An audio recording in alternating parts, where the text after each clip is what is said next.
Kenya and the larger East Africa is an agricultural-based economy, and as the region seeks to mark its space as an economic powerhouse in Africa, there is need to diversify. We need to move from agriculture to agribusiness. Value addition to agriculture, value addition to various products is being done in a big way. And if you look at it in Africa today, I think Kenya is a big leader in agribusiness. And we just need to turn that on and leverage it much more. A lot of efforts are in that direction to say where can we add value. If you look at our top exports today, in the past it used to be coffee and tea. Today it's floriculture, horticulture and tourism. And along with coffee and tea taking a second place. But along with that, we've got a lot more going for our agribusiness. A lot of packaged foods, a lot of exports to the regional markets in terms of processing. So the government's encouraging that a lot more and pushing people into, go into agribusiness. Key issues such as poor road and rail networks, high energy costs, and steep taxation at major ports within the region, which affects the cost of doing business, were presented during a closed-door forum in Nairobi. The key challenges that we've raised in terms of the East African community is basically one, non-tariff barriers. We're talking about harmonization of tax. We're talking about the freedom of movement of capital goods, services, and people across the whole of East Africa. It has been a frenzy with the recent discovery of oil in Kenya. This combined with other oil-rich countries such as Uganda, it is hoped that with political goodwill, greater opportunities abound. We see a lot more happening. The political improvements and the reforms across the region, including South Sudan, DRC Congo, in East Africa, is very positive, including Somalia, what's going to happen again.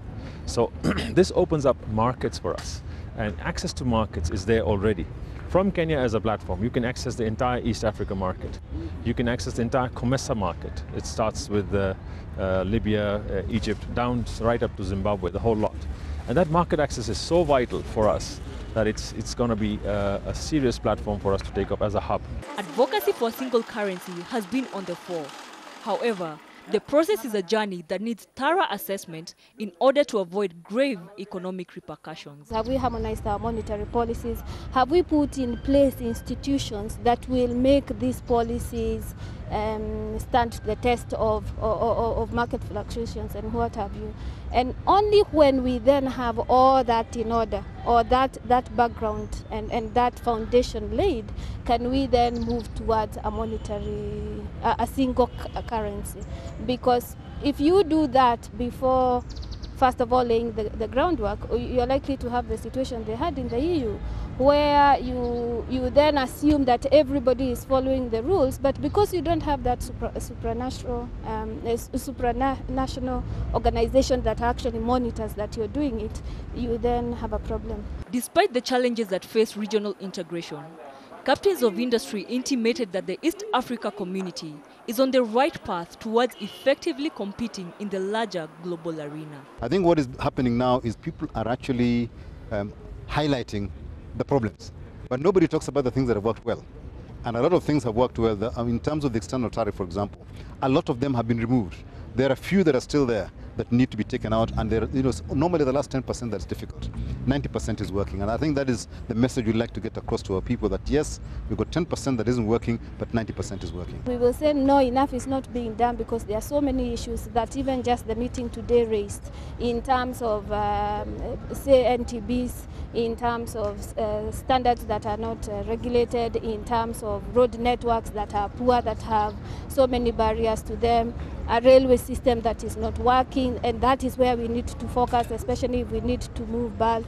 So all those issues, until they are addressed, and we are then able, say, to compete with some of the company or of the countries we compete with, say South Africa, say Egypt, or some of the Asian companies that are bringing in very cheap products here, until that is addressed, then no, we are not doing enough. We acknowledge the work that's already being done, because there's a lot of work, say, in terms of, say, one-stop border posts. There's a lot of initiative going on at the port.